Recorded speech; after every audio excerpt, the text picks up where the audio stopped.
ആലപ്പുഴയിലെ ഗൺമാൻമാരുടെ മർദ്ദനക്കേസ് അട്ടിമറിച്ചതിൽ ADGP MR Ajith കുമാറിനെതിരെ നടപടി ഉടനുണ്ടാകും. സംസ്ഥാന പോലീസ് മേധാവിയുടെ റിപ്പോർട്ട് ലഭിച്ചാൽ നടപടിയെടുക്കാനാണ് ആഭ്യന്തരമന്ത്രിയുടെ തീരുമാനം. കേസ് അട്ടിമറിക്കാൻ അജിത് കുമാർ നേരിട്ട് ശ്രമിച്ചതായാണ് റിപ്പോർട്ടിലെ കണ്ടെത്തൽ. ADGPയുടെ ഓഫീസിലെ പോലീസ് ഉദ്യോഗസ്ഥരും കേസ് മറിക്കാൻ ശ്രമിച്ചതായി റിപ്പോർട്ടിൽ പറയുന്നുണ്ട്.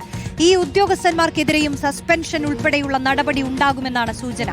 TV പ്രസാദ് ചേരുന്നു കൂടുതൽ വിവരങ്ങളുമായി. പ്രസാദ്, കടുത്ത നടപടി തന്നെ ഉണ്ടാകുമല്ലോ അല്ലെ?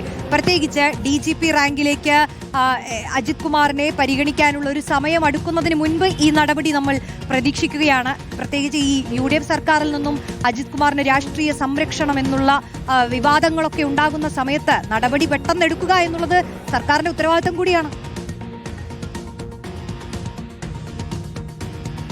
റോഷ്നി, സുധി പറഞ്ഞതുപോലെ ADGP MR അജിത് കുമാറിനെതിരെ നടപടിക്ക് കളമൊരുങ്ങുന്നു എന്നുള്ളത് തന്നെയാണ്. സസ്പെൻഷനിൽ കുറയാത്ത നടപടി ഉണ്ടാകും എന്നുള്ളത് തന്നെയാണ് പോലീസ് ആസ്ഥാനത്ത് നിന്ന് കിട്ടുന്ന വിവരവും. ഇത് സംബന്ധിച്ചുള്ള റിപ്പോർട്ട്, അതായത് ആലപ്പുഴയിലെ ഗൺമാൻമാർക്കെതിരായ അതിക്രമ അന്വേഷണം അട്ടിമറിച്ചു എന്ന റിപ്പോർട്ട് DGP ആഭ്യന്തര സെക്രട്ടറിക്ക് കൈമാറുന്നതോടുകൂടി പിന്നീട് നടപടികളിലേക്ക് കടക്കും എന്നാണ് മനസ്സിലാക്കുന്നത്.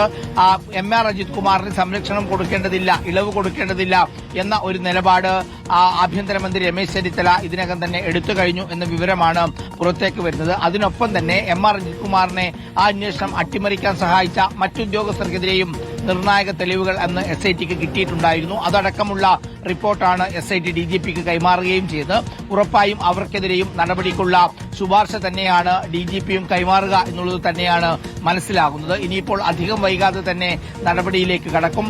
എത്രയും പെട്ടെന്ന് തന്നെ DGP ഈ റിപ്പോർട്ട് ആഭ്യന്തര സെക്രട്ടറിക്ക് കൈമാറാൻ തന്നെയാണ് സാധ്യത എന്നാണ് മനസ്സിലാക്കുന്നത്. അങ്ങനെയെങ്കിൽ നേരത്തെ റോഷ്നി സൂചിപ്പിച്ചതുപോലെ DGP എന്നുള്ള മോഹം അത് പെട്ടെന്ന് നടക്കില്ല എന്ന കാര്യമാണ് ഇതിലെ പ്രധാനപ്പെട്ട കാര്യം. അതിനു മുമ്പ് തന്നെ ഇക്കാര്യത്തിൽ ഒരു തീരുമാനമുണ്ടാകും എന്നാണ് മനസ്സിലാക്കുന്നത്.